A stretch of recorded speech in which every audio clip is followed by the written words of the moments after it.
Ya, baik. Bismillahirrahmanirrahim. Assalamualaikum warahmatullahi wabarakatuh. Waalaikumsalam warahmatullahi wabarakatuh. Warahmatullahi wabarakatuh.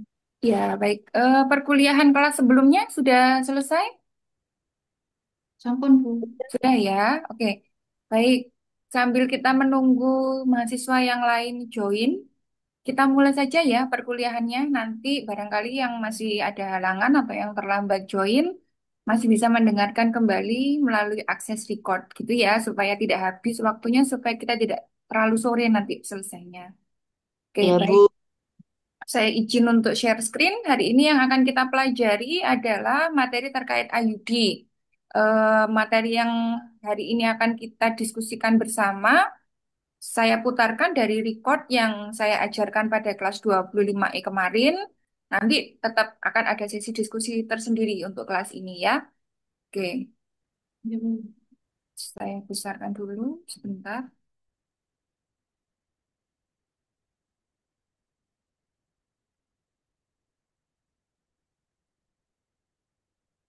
Oke, Bukan lagi. Cuman kita refresh kembali untuk di teorinya. Baik. IUD, intrauterine device atau alat kontrasepsi dalam rahim, AKDR, merupakan alat kontrasepsi yang terbuat dari plastik yang fleksibel dan dipasang di dalam rahim. saya cross check dulu suara dari audionya, videonya bisa didengar dengan jelas, Mbak-mbak.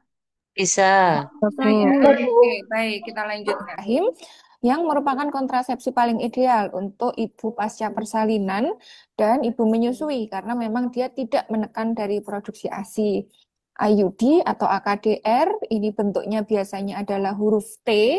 Kalau dulu ada yang bentuknya spiral dan sangat familiar sekali sehingga IUD sampai sekarang terkadang banyak orang yang mengenalnya lebih familiar dengan nama KB spiral. Karena dulu memang bentuknya adalah spiral, padahal sekarang bentuknya sudah tidak ada lagi yang spiral tapi huruf T. Seperti huruf T. Kemudian ukurannya kecil, berupa kerangka dari plastik yang fleksibel diselubungi kawat halus. Biasanya selubung kawatnya terbuat dari tembaga atau cuprum. Dia ini termasuk kontrasepsi yang sangat efektif, reversible. Reversible artinya adalah angka kembalinya kesuburan sangat tinggi atau sangat cepat, di mana IUD ini ketika seseorang pengguna IUD-nya dilepas, dia akan langsung mendapatkan kesuburannya kembali. Jadi tingkat reversibilitasnya sangat tinggi, ya. Dan termasuk kontrasepsi jangka panjang. Dapat dipakai hingga 10 tahun untuk tipe CUT380A. Tapi kayaknya sekarang yang beredar di pasaran itu kebanyakan adalah yang 5 tahun. Nah, ini tergantung dari tipe ya, tipe dari IUD itu sendiri. Baik, jenis-jenis dari IUD. Ada yang chopper T, isinya adalah CU atau cuprum atau tembaga.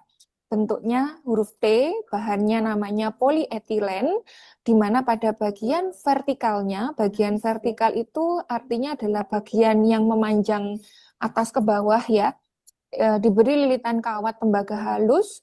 Lilitan kawat tembaga halus ini yang nantinya memiliki efek anti fertilisasi atau mencegah dari terjadinya pembuahan yang cukup baik.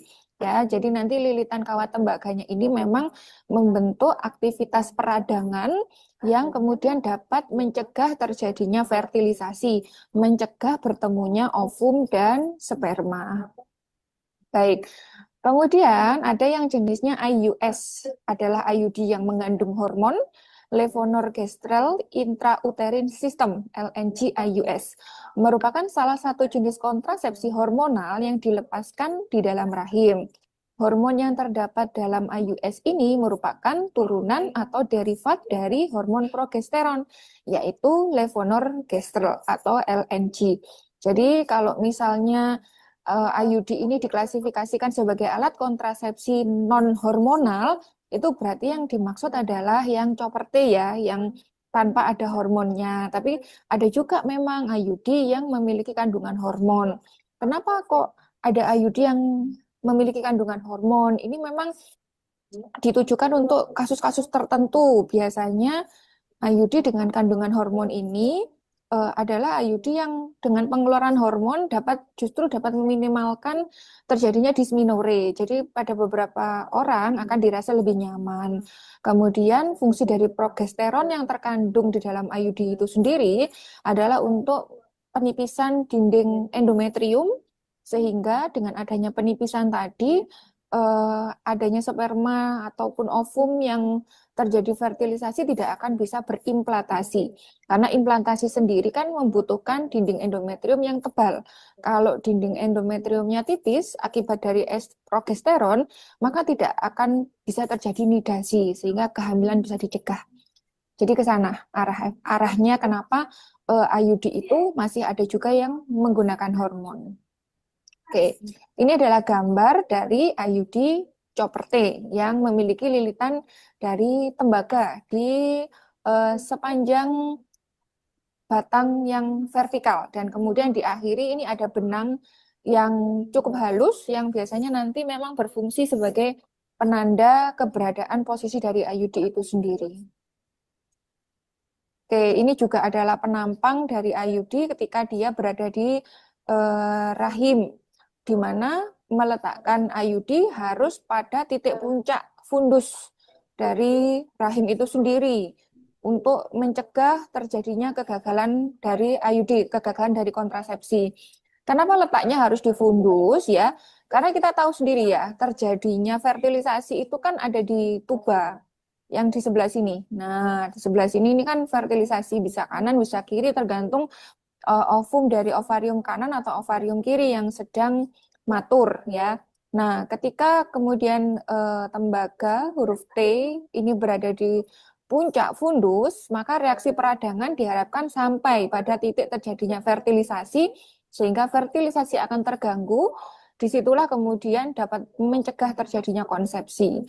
Kalau misal T-nya terpasangnya hanya di setengah dari fundus, ini yang kemudian bisa menyebabkan kegagalan dari IUD itu sendiri, karena fertilisasi mungkin dapat terjadi karena di atas ini masih terdapat ruang kosong yang barangkali tidak terpengaruh efek peradangan dari si chopper T ini tadi.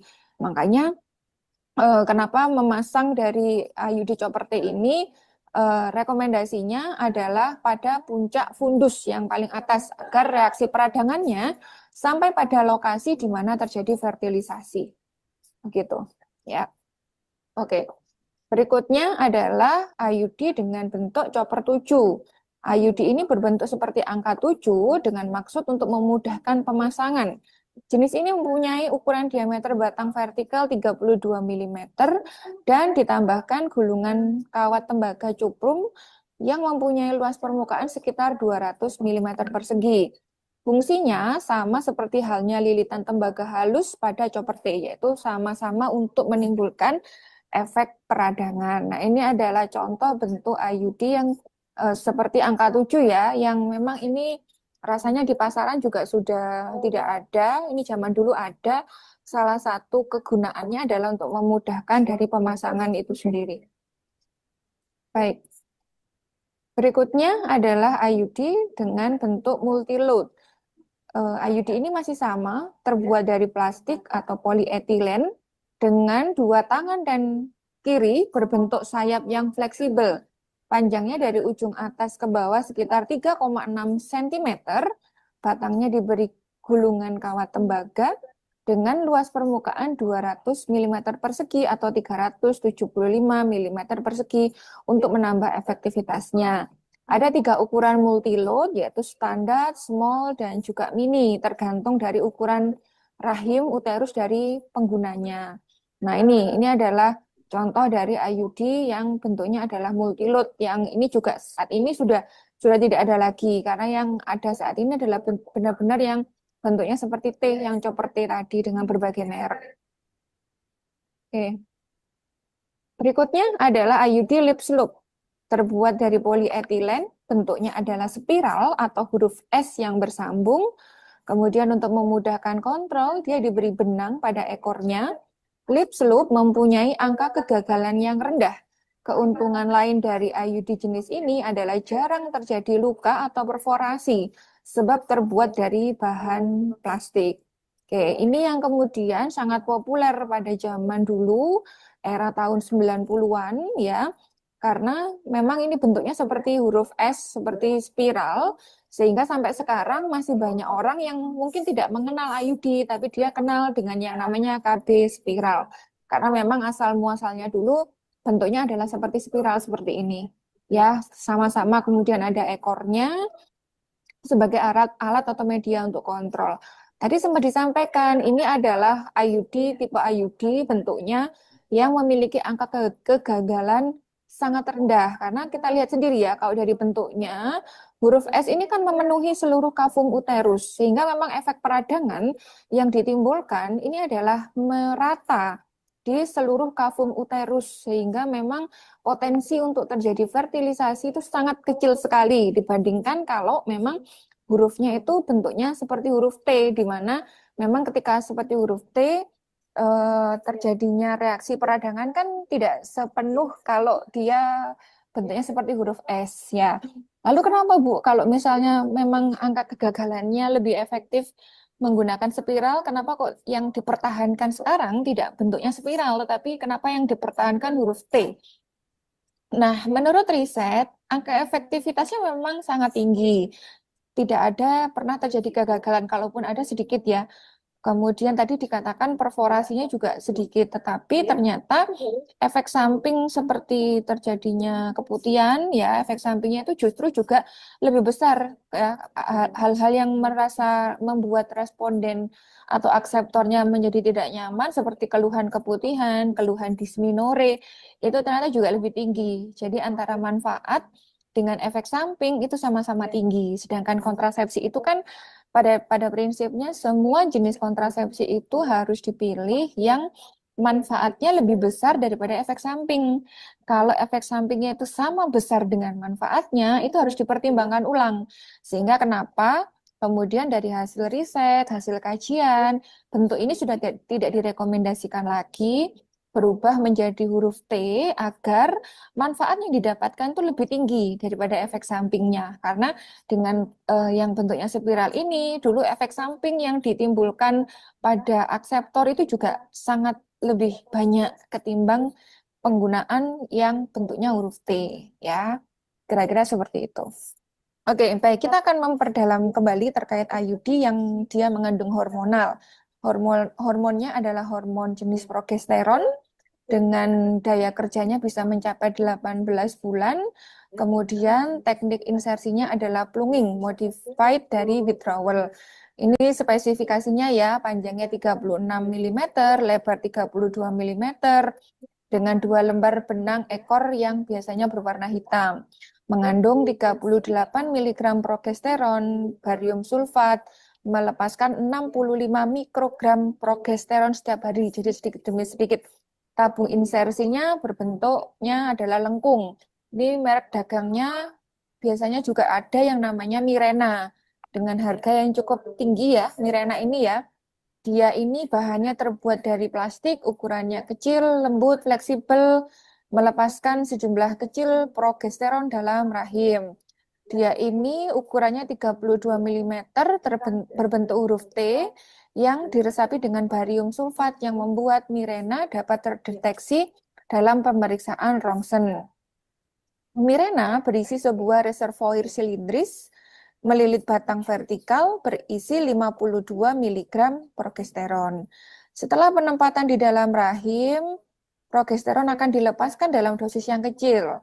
Pada awalnya adalah 20 mikrogram per hari dan sedikit demi sedikit malah makin menurun menjadi 10 mikrogram per hari setelah 5 tahun melalui membran epolidemit siloksan ke dalam rongga rahim.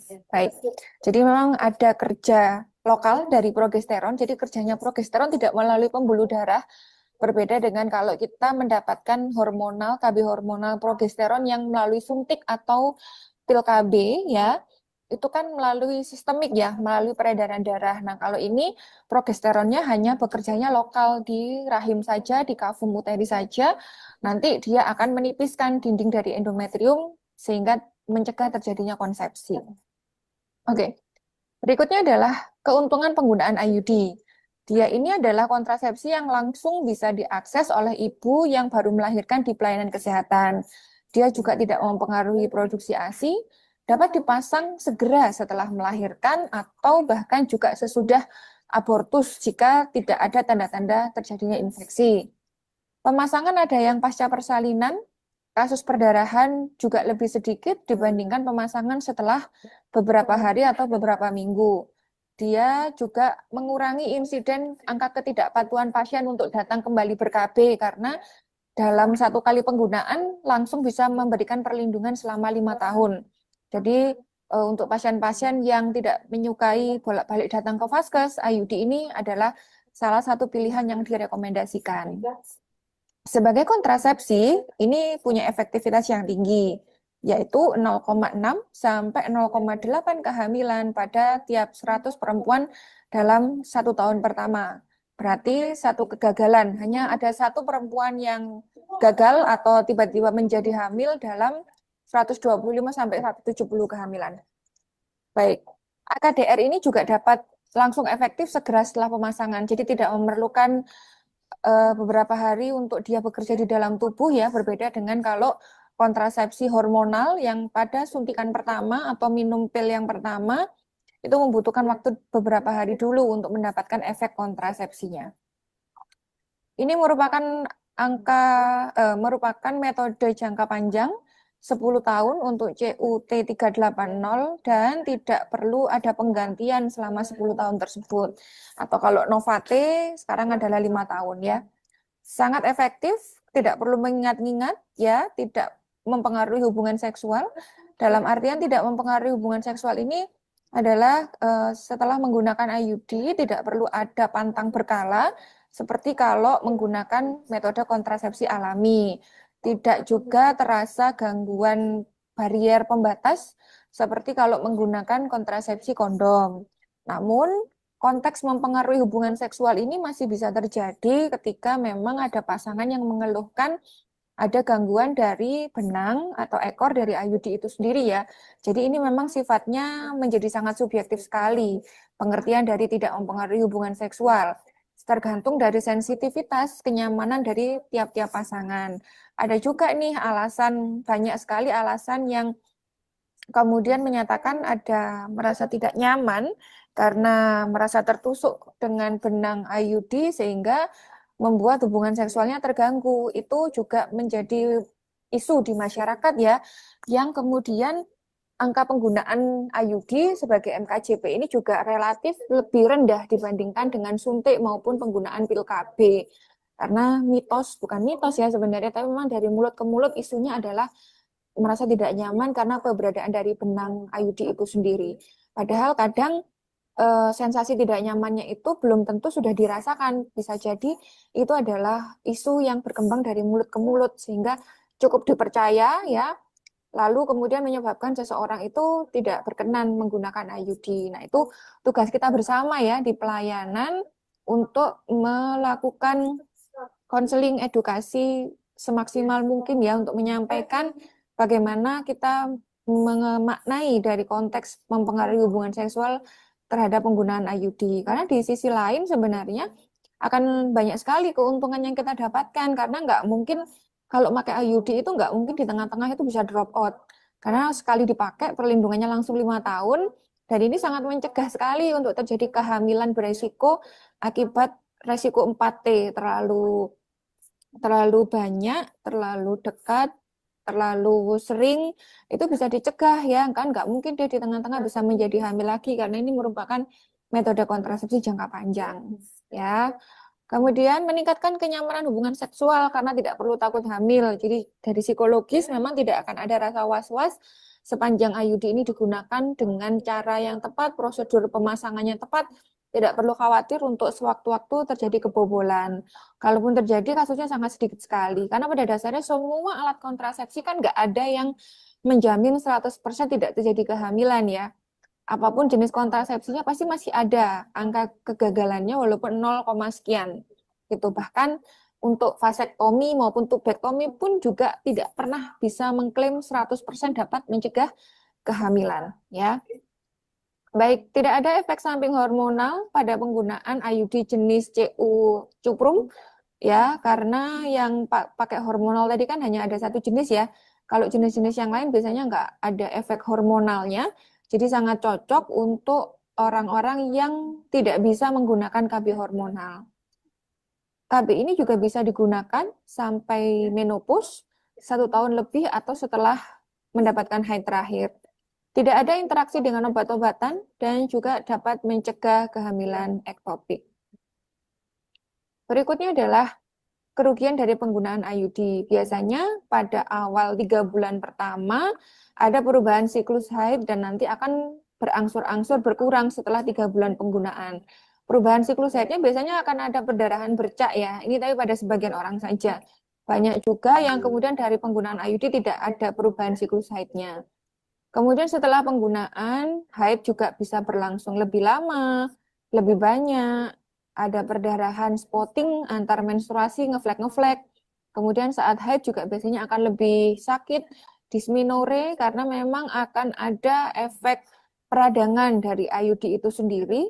Sehingga kalau misalnya pada saat anamnesa kita menemui kasus dari calon akseptor itu punya riwayat dysmenorrhea yang tingkat nyerinya hebat, itu merupakan salah satu kontraindikasi ya.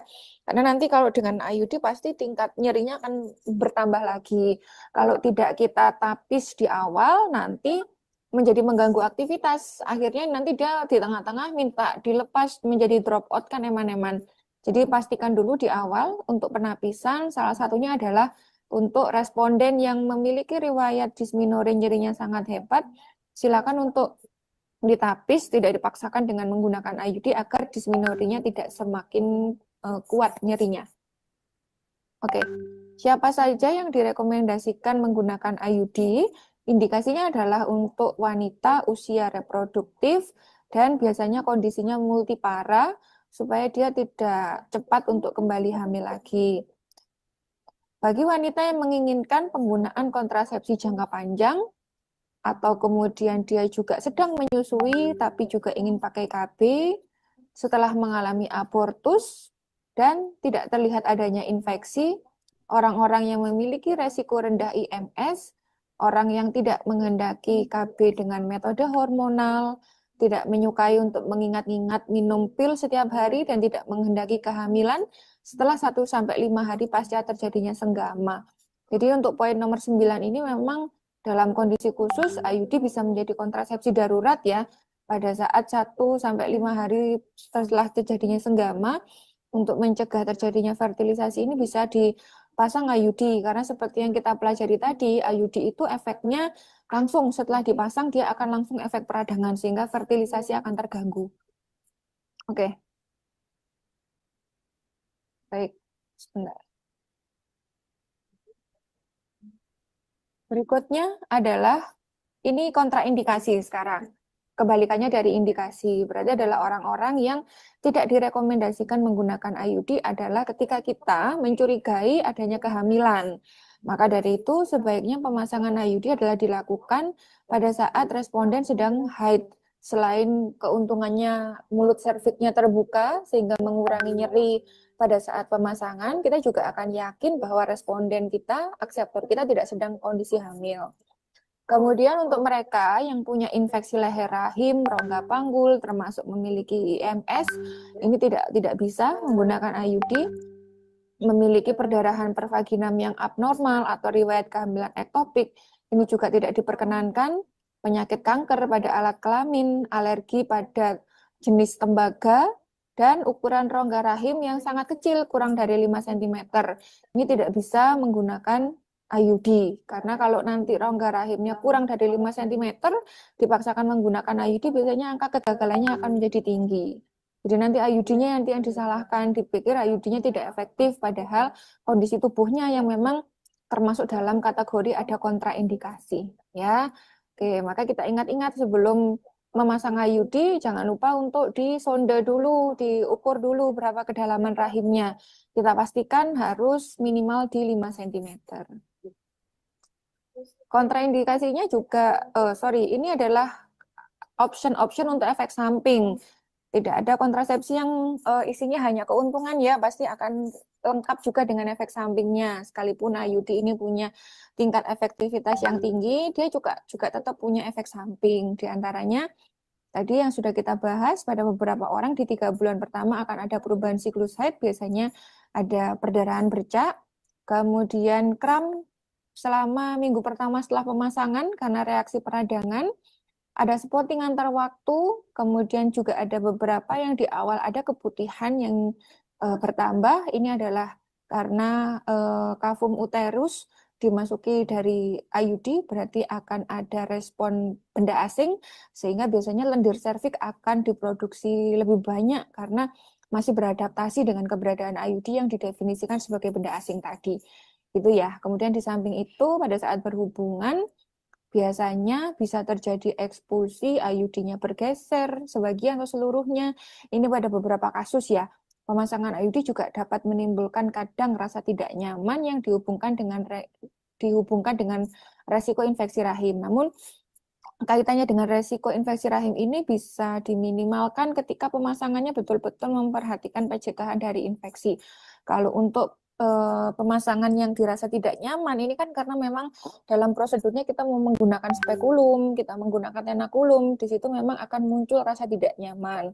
Namun ketika IUD mungkin kita pasang pasca persalinan, tidak perlu menggunakan spekulum, ini bisa meminimalkan ya rasa tidak nyaman dari proses pemasangan IUD itu sendiri. Oke. Rekomendasi dari pemasangan IUD adalah sewaktu haid sedang berlangsung, dilakukan pada hari-hari pertama atau pada hari terakhir haid. Keuntungan yang didapat adalah nantinya pemasangan bisa menjadi lebih mudah karena serviks akan agak terbuka dan lebih lunak. Rasa nyerinya juga akan berkurang. Perdarahan yang timbul sebagai akibat pemasangan juga tidak dirasakan karena dia masih dalam proses haid juga, jadi bersamaan dengan keluarnya darah haid. Kemudian kemungkinan pemasangan IUD pada uterus yang sedang hamil tidak ada. Jadi kita sambil menapis bahwa akseptor tersebut betul-betul tidak dalam kondisi hamil. Kerugiannya bisa terjadi reaksi infeksi dan ekspulsi lebih tinggi jika pemasangan dilakukan pada saat haid. Karena kita ketahui bersama di situ ada darah ya yang harusnya diekskresikan. Namun dalam proses pemasangan itu bisa jadi darahnya masuk lagi. Nah, ini ada sedikit resiko infeksi pada kondisi tubuh yang memang sensitif. Tapi kalau pencegahan infeksi kita bagus, alatnya betul-betul steril, saya rasa ini masih bisa diminimalkan. Kenapa bisa muncul ekspulsi? Karena biasanya pada saat haid itu kan rahim masih ada kontraksi ya. Jadi kadang IUD itu terkena reaksi kontraksinya dari haid, bisa terjadi ekspulsi pada beberapa kasus. Dilatasi kanalis servikal adalah sama pada saat haid maupun pada saat middle siklus pertengahan haid ya. Jadi sebenarnya perbedaan dari terbukanya kanalis servikalis ini tidak terlalu banyak pada saat haid maupun di pertengahan siklus haid.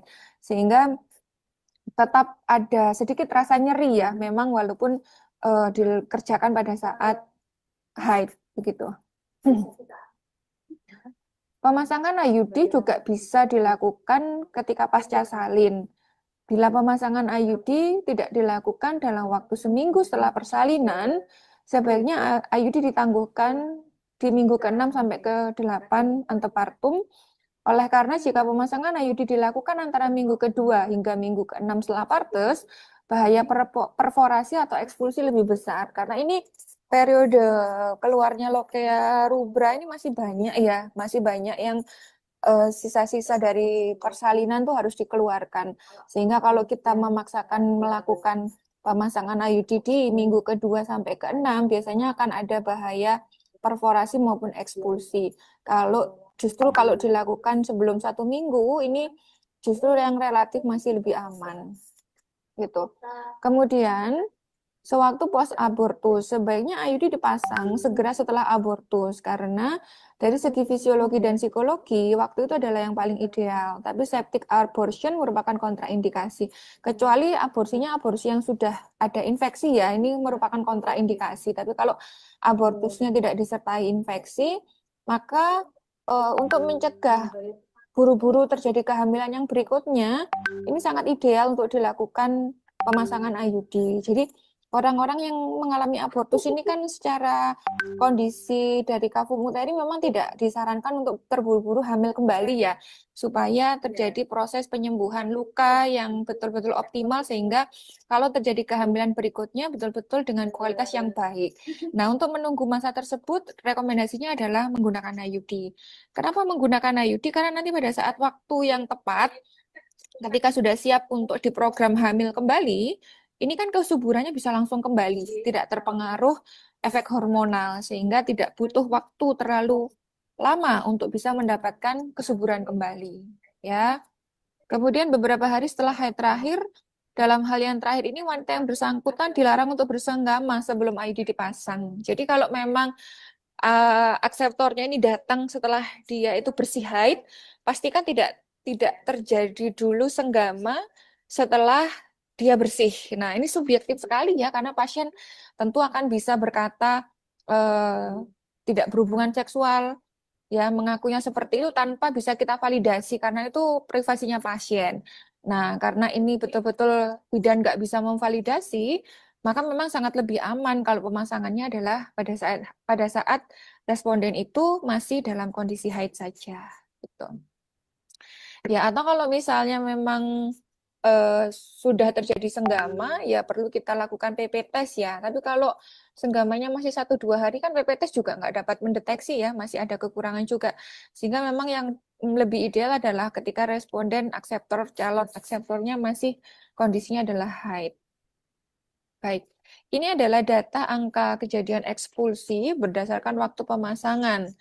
Ada ketika pasca plasenta, 10 menit pertama setelah melahirkan plasenta, angka ekspulsinya adalah 9,5 sampai 12,5.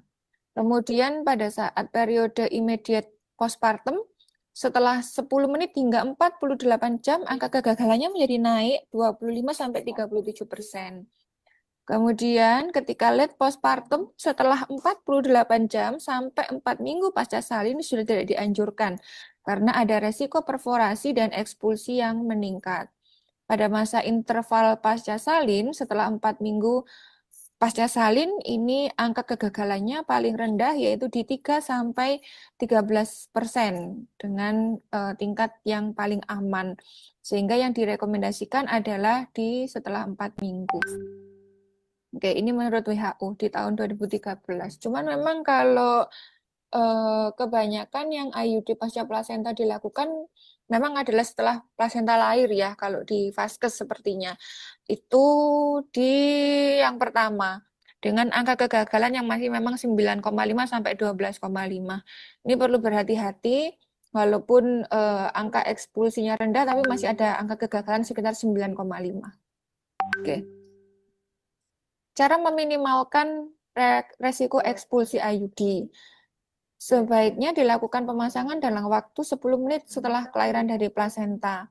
AKDR harus ditempatkan di tempat yang cukup tinggi pada fundus uterus, di puncak dari fundus, tapi kita harus hati-hati terjadi resiko perforasi.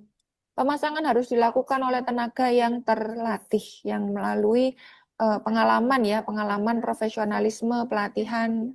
Oke. Secara garis besar, cara kerja dari IUD adalah adanya reaksi radang, memunculkan leukosit, makrofag, berbagai zat peradangan ya, sehingga kemudian akan mengganggu implantasi sel telur yang telah dibuai karena dia akan lisis dari spermatozoa atau ovum dan blastokis. Kemudian IUD juga bisa memproduksi lokal, akan ada prostaglandin yang diproduksi yang jumlahnya cukup tinggi yang bisa menyebabkan terhambatnya implantasi. Prostaglandin ini yang kemudian bisa menimbulkan disminornya juga semakin tinggi ya, karena prostaglandin salah satu penyebab dari disminore. Gangguan atau terlepasnya blastokis yang telah berimplantasi di dalam endometrium karena endometriumnya dibuat tidak pas, tidak cocok, tidak nyaman untuk dilakukan implantasi, pergerakan ovum yang bertambah cepat di dalam tuba falopi, sehingga kalau pergerakan ovumnya cepat, dia nggak akan ketemu sama sperma, karena spermanya biasanya nggak akan bisa ketemu di tuba. Kalau ovumnya segera berpindah, sudah berpindah tidak ada di tuba, biasanya kemudian tidak bisa terjadi fertilisasi. Imobilisasi spermatozoa saat melewati kavum uterus. Jadi spermatozoanya mengalami pergangguan dari gerakan, menjadi lebih lambat ya, sehingga nggak bisa ketemu sama ovum. Menghambat kemampuan sperma untuk masuk ke tuba, mempengaruhi fertilisasi sebelum ovum mencapai kavum uterus. IUD bekerja terutama mencegah sperma dan ovum bertemu. Walaupun IUD membuat sperma sulit masuk ke dalam alat reproduksi perempuan dan mengurangi kemampuan sperma untuk terjadinya fertilisasi. Memungkinkan mencegah implantasi telur di dalam uterus karena uterusnya dibuat menjadi tipis, menjadi tidak layak untuk terjadi implantasi. Baik. Oke, berikutnya adalah secara garis besar langkah-langkah dari pemasangan IUD chopper T. Pertama-tama tentu kita menjelaskan kepada pasien bagaimana prosedur yang akan dilakukan, melakukan informed consent, terus kalau sudah kita pastikan responden mengosongkan terlebih dahulu kandung kencingnya. Lakukan pemeriksaan genitalia eksterna untuk menapis adanya tanda-tanda IMS ya. Eh, Dilihat apakah ada ulkus, pembengkakan kelenjar Bartolini, dan juga melakukan pemeriksaan in speculo untuk mengecek kedalaman dari kavum uterusnya. Kalau misalnya memang pada saat in speculo kita lihat ada tanda-tanda peradangan, sekalian bisa dilakukan pap smear ya, mumpung di spekulum pasiennya. Kemudian kalau memang sudah memenuhi, kita akan memasukkan IUD dengan teknik withdrawal. Oke, ini tahap-tahapannya ya. Melakukan withdrawal, kalau sudah dilakukan withdrawal nanti ada sendiri ya setelah UTS kita akan belajar praktikumnya untuk pemasangan IUD ini. Setelah IUD terpasang, kita potong benangnya, kemudian dilakukan dekontaminasi alat, baru melepaskan sarung tangan. Kemudian kita tunggu ya pasiennya 15-30 menit, tidak buru-buru untuk bangun atau meninggalkan untuk melihat reaksi dari peradangan. Misalnya pasiennya merasa nyeri, merasa kram, kita biarkan untuk istirahat terlebih dahulu. Kemudian tentu kita ajarkan juga cara memeriksa benang IUD. Bagaimana caranya secara mandiri dapat dilakukan di rumah dan juga tentu KIE kapan untuk kembali kontrol ya. Oke. Ini untuk rekomendasi pemeriksaan lebih lanjut kontrolnya adalah setelah IUD dipasang, kontrol pertama biasanya di 1 minggu pertama, kemudian di 3 bulan pasca pemasangan, kemudian di 6 bulan dan 1 tahun sekali. Jika kemudian ditemukan keterlambatan haid 1 minggu, ini juga merupakan indikasi untuk pasien melakukan kontrol kembali ke vaskes. Jika kemudian ada perdarahan banyak yang tidak teratur, juga disarankan untuk segera kontrol kembali ke vaskes tempat yang dipasang tadi. Oke. IUD juga dapat dicabut sebelum waktunya, sebelum 5 tahun ya. Jika tiba-tiba pasien misalnya di tahun ketiga ingin hamil kembali, terjadi leukore yang sulit diobati dan klien menjadi kurus ya, tanda-tanda infeksi menjadi tidak nyaman dan berbahaya juga. Ada terjadi tanda-tanda infeksi, nyeri yang hebat, benjolan ya, tanda-tanda IMS-nya ada, terjadi perdarahan yang abnormal atau dicurigai terjadi kehamilan. Terkait dengan terjadi kehamilan ini, opsinya kadang juga bukan dengan dicabut ya, tapi dengan terjadinya kehamilan ini bagaimanapun tetap butuh pemantauan yang mana nanti biasanya kehamilan akan tetap dilanjutkan bersama-sama dengan keberadaan IUD sehingga nanti sifatnya adalah seleksi alam. Jika memang kehamilannya punya kualitas yang bagus, biasanya dia akan tetap berlanjut berdampingan dengan IUD dan IUD bisa keluar bersama-sama dengan situasi partes nanti gitu. Oke. Ini untuk step-step dari pencabutan IUD. Ya, ketika pasien datang untuk IUD, kita lakukan informed consent, penjelasan dulu kepada pasien. Kemudian kita memasukkan spekulum, melihat kondisi serviknya dan benang IUD-nya, membersihkan serviks dengan larutan antiseptik, kemudian menyampaikan pada pasien bahwa akan dilakukan pencabutan IUD, tarik nafas, rileks, kemudian baru kita bisa melakukan pencabutan ya. Ini kalau pencabutannya normal, berarti kita tinggal menjepit benang yang ada di depan serviks menggunakan klem lurus yang sudah didisinfeksi atau disteril, ditarik benangnya pelan-pelan, tidak boleh ditarik dengan sekuat tenaga supaya tidak patah, takutnya tertinggal, dan juga tetap bisa menyebabkan perforasi ya kalau kita menariknya tidak pelan-pelan. Kemudian untuk mencegah benangnya putus, tarik dengan kekuatan tetap dan cabut IUD pelan-pelan. Jika putus saat ditarik, maka harus dijepit ujung IUD-nya dan harus ditarik keluar. Yang tentu ini bisa menimbulkan resiko perforasi maupun nyeri pada ibunya. Pada kondisi pencabutan yang sulit, biasanya benangnya yang tidak tampak, kita harus memeriksa pada kanalis cervicalis dengan menggunakan klem lurus atau lengkung. Jika tidak ditemukan pada kanalis cervicalis, kita bisa masukkan klem atau klem aligator ke dalam kavum uterus untuk menjepit benang atau badan dari AKDR itu sendiri. Bila sebagian AKDR sudah bisa ditarik keluar, tapi kemudian mengalami kesulitan menarik seluruhnya, kita harus mencoba melakukan manuver memutar klemnya pelan-pelan, sambil tetap dengan gerakan menarik selama klien tidak mengeluh sangat kesakitan. Bila pada pemeriksaan bimanual didapatkan sudut antara uterus dan kanalis cervicalis sangat tajam, kita bisa menggunakan tenakulum untuk menjepit serviks, ya, untuk membantu membuka mulut serviks dan lakukan tarikan ke bawah dan ke atas pelan-pelan, hati-hati, sambil memutar klem dan jangan menggunakan tenaga yang besar supaya tidak terjadi ruptur, ya, tidak terjadi perdarahan justru dari kesalahan pencabutan. Oke. Biasanya kalau misalnya kadang betul-betul tidak terlihat, tidak terasa, kita juga bisa melakukan rujukan ya untuk dilakukan USG, dicek apakah IUD-nya memang masih ada di dalam, memang posisinya yang tidak terjangkau dengan klem, atau memang IUD-nya jangan-jangan sudah ekspulsi tapi tidak disadari oleh pasiennya. Itu bisa saja terjadi.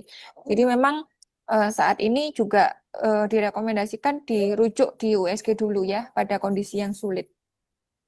Oke, terkait dengan IUD pasca plasenta, persyaratannya adalah pada responden, pada akseptor yang tadinya tidak boleh mengalami ketuban pecah dini untuk meminimalkan resiko infeksi, tidak terjadi infeksi intrapartum, dan tidak terjadi perdarahan postpartum. Ada dua tipe pemasangan, ada pemasangan manual dan pemasangan dengan menggunakan instrumen.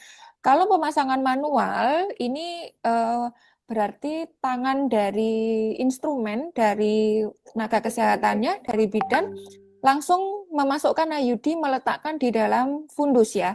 Kalau yang dengan menggunakan instrumen adalah dengan bantuan alat. Jadi ada dua cara dalam melakukan pemasangan IUD. Oke, ini contoh yang dengan menggunakan instrumen ya, dengan menggunakan forceps. Jadi supaya kenapa menggunakan forceps? Karena ukurannya pasti relatif lebih kecil ya dibandingkan dengan tangan kita, sehingga harapannya dapat mencapai puncak dari fundus supaya betul-betul dapat diletakkan di paling atas. Nih, contoh dari gambar melakukan pemasangan IUD pasca plasenta dengan menggunakan bantuan forceps. Jadi IUD-nya tidak lagi dimasukkan dengan menggunakan withdrawal ya, karena begitu dilepaskan dari kemasan sterilnya, dijepit menggunakan forceps, langsung diletakkan, ditaruh di puncaknya fundus. Begitu. Oke. Ekspulsi IUD pasca persalinan per vagina. Ekspulsi artinya IUD yang terlepas. Gejalanya biasanya timbulnya kram, pengeluaran per vagina, baik itu perdarahan maupun keputihan, ya, dan juga dispareni, nyeri ketika berhubungan seksual. Eksklusi disebabkan karena pemasangan dilakukan pada saat kondisi uterus masih besar. IUD bisa terdorong keluar sejalan dengan proses pemulihan ukuran uterus ke bentuk semula. Sehingga tadi kenapa ada rekomendasi waktu-waktu di mana angka efektivitas dari IUD pasca salin ini direkomendasikan. Salah satu alasannya adalah ketika uterus itu jangan sampai kondisinya masih sangat besar sekali yang nanti bisa IUD-nya terdorong keluar, ya. Kemudian perforasi IUD pasca persalinan per vagina. Ukuran uterus yang besar saat postpartum dapat berkontribusi terjadinya kesalahan penempatan IUD. Hal tersebut memunculkan kekhawatiran kemungkinan terjadinya perforasi saat involusi uterus berlangsung. Family Health International melaporkan bahwa resiko perforasi pada 1 bulan insersi pasca plasenta tidak lebih besar dari insersi interval sekitar 1/2000 insersi. Oke. Ini adalah protokol dalam kalau kita menemukan IUD yang benangnya tidak dapat dideteksi. Menyelidiki serviks untuk melihat ada atau tidaknya benang. Jika benang tidak ditemukan, maka jika tidak ada masalah, berikan informasi tambahan jika perlu. Kemudian jika benang ditemukan, tanyakan pada klien apakah AKDR-nya telah keluar dan selidiki serviks untuk melihat ada atau tidaknya benang. Kemudian jika ya, boleh memasang AKDR lagi atau KB yang lain. Jika tidak tahu atau tidak yakin benangnya itu masih ada, jika tidak tahu, kalau dia pakai KB, sarankan penggunaan kondom atau sarankan kembali 3 bulan untuk melihat benang turun secara spontan atau USG untuk konfirmasi. Jadi menggunakan KB tambahan. Kalau USG konfirmasi klien itu ternyata masih punya AKDR, berarti dia masih punya AKDR, kembali 3 bulan untuk penilaian baru. Jika dikonfirmasi dengan USG ternyata IUD-nya tidak ada, bisa menggunakan AKDR yang baru atau mengganti dengan kontrasepsi yang lain. Oke, ini adalah membantu ya ketika kita melihat mengkonfirmasi pada saat kontrol benangnya ini kok nggak ada, langkah-langkahnya ini yang dilakukan. Jadi tetap ada konfirmasi dengan menggunakan USG ya untuk melihat apakah memang IUD-nya ini berubah posisi atau memang sudah terjadi ekspulsi. Yang berarti kalau terjadi ekspulsi yang tidak disadari, ya pasiennya bisa menggunakan kontrasepsi yang lain. Atau berarti tidak cocok, boleh mengganti dengan kontrasepsi yang lain. Oke. Rasanya cukup untuk materi IUD hari ini. Saya persilakan jika mungkin ada yang ingin ditanyakan. Oke, baik. Materinya sudah, Ibu-Ibu. Ada yang mau didiskusikan atau ditanyakan? Saya persilahkan. Barangkali ada.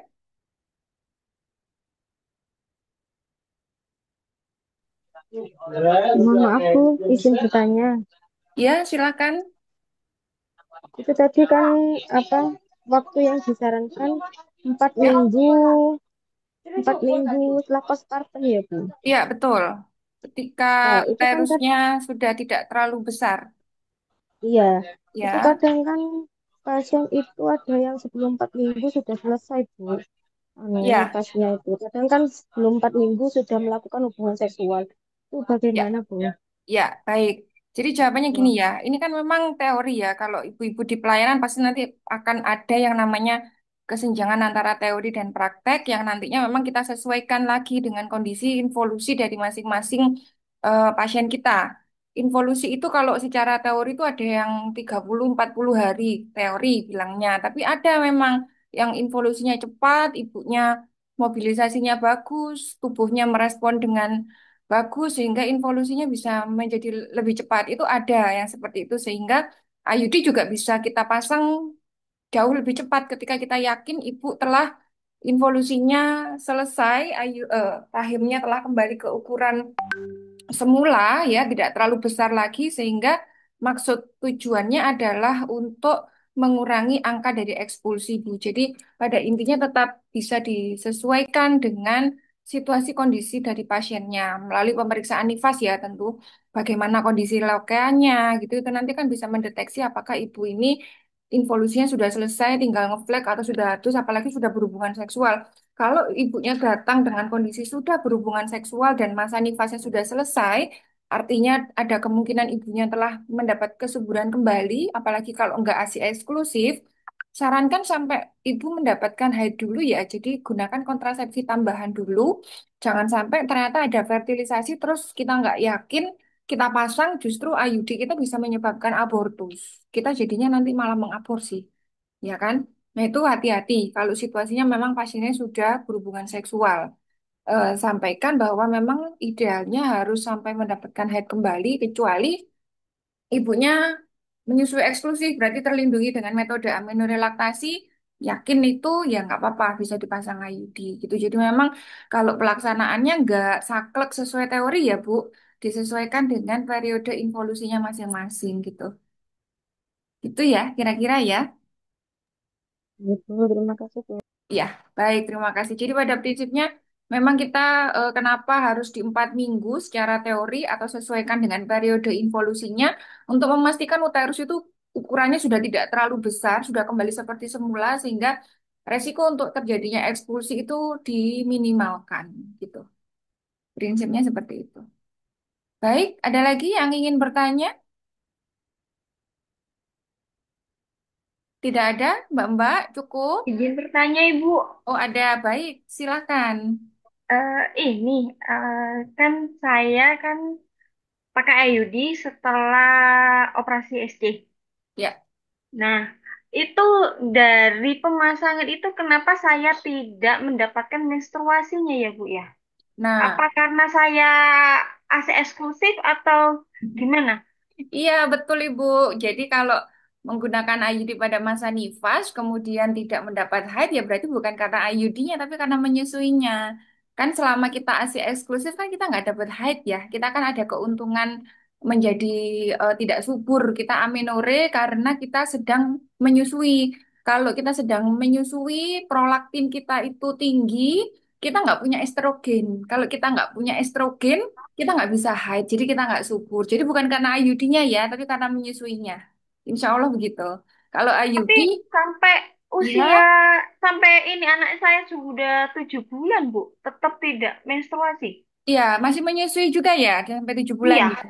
Ya, iya, berarti kadar estrogennya rendah dalam tubuhnya. Jadi walaupun sudah mendapatkan MPASI, kemudian kalau sudah mendapat MPASI kan sebenarnya frekuensi menyusui juga ada iya, berkurangnya ya. iya. Sesuai teori kan kalau kita menyusuinya semakin berkurang, estrogen itu akan naik sedikit demi sedikit. Tapi mungkin ada orang-orang yang walaupun estrogennya masih naik sedikit demi sedikit masih tidak cukup untuk membuat dirinya menjadi subur. Sehingga masih terus-terusan menjadi aminuri. Itu ada Ibu yang seperti itu. Jadi kadar Oh, estrogen Ibu masih rendah. Sehingga masih belum bisa mendapatkan haid kembali. Coba nanti kalau memang sudah betul-betul tidak menyusui, barangkali sekecil memang nanti sampai di 2 tahun ya, biar sampai mendapatkan haknya, sudah betul-betul nggak menyusui, jangan pakai kontrasepsi yang hormonal, tetap pertahankan pakai IUD, insya Allah bisa nanti dapat haidnya lagi. Kalau tetap nggak dapat haid, ya berarti harus kontrol ya Bu. Kita cross-check dengan DSOG untuk konfirmasi nih ada apa dengan hormon di dalam tubuhnya. Tapi saya rasa kalau masih menyusui masih ada faktor tuh dari menyusuinya. Berarti kadar estrogen ibu masih cukup rendah di dalam tubuh, belum cukup untuk membuat ibu menjadi subur kembali. oh, enggak, Bu. Takutnya ya itu, karena kan sudah MPASI kok tetap tidak Oh, menstruasi. Kenapa? iya. Kayak gitu. Takutnya ada masalah di dalam Iya, mungkin rahimnya atau gimana? ASINya juga produksinya masih banyak ya. Kalau di 7 bulan produksinya masih banyak, Iya, estrogennya, tetap. ya itu biasanya estrogennya juga masih tertekan. Jadi walaupun estrogennya sudah naik sedikit demi sedikit, tapi masih belum cukup untuk membuat tubuh ibu menjadi subur kembali, gitu. Oh, ya. Makasih, Bu. Ya, sama-sama. Ada lagi, Mbak-mbak yang lain? Izin bertanya, Bu. Ya, silakan. Tadi kan untuk pemasangan IUD jika terjadi kehamilan itu tidak dilepas ya, Bu? Iya, sarannya memang tidak dilepas. Apakah itu tidak berpengaruh nanti untuk kehamilan? Sedangkan kan ibu kan biasanya kalau hamil pertama, Bu, ada kan ibu yang kurang menjaga personal hygiene-nya seperti itu, Bu. Takutnya nanti apa? Misalkan terjadi atau keputihan seperti apa tuh, Bu? Tidak, apakah itu tidak efeknya tidak ke infeksi gitu, Bu? Oke, baik. Oke, Terima kita kasih. perhatikan lagi sekarang anatomi dari letaknya kehamilan dengan letaknya IUD. Letaknya kehamilan dengan letaknya IUD itu kan di satu tempat yang sama ya, di eh, kavum uterus. Kemudian kehamilan itu nempel di endometrium. Kalau IUD ada di kavum uterusnya, dia melayang-layang antara di fundus sama di kavum uterus dalam bentuk huruf T begitu ya. Nah, kehamilan sendiri itu kan dilindungi dengan selaput amnion ya. Selaput amnion Tuhan sudah menciptakan sedemikian rupa sehingga ketika manusia berulah membuat IUD ya kata kasarnya begitu. Ini kan IUD kan buatan manusia ya, berulah membuat IUD yang kemudian tetap ada kegagalan ternyata ada kehamilan. Kehamilan kan masih dilindungi dengan selaput amnion ya, sehingga itu masih cukup untuk memproteksi bayi dari kondisi infeksi.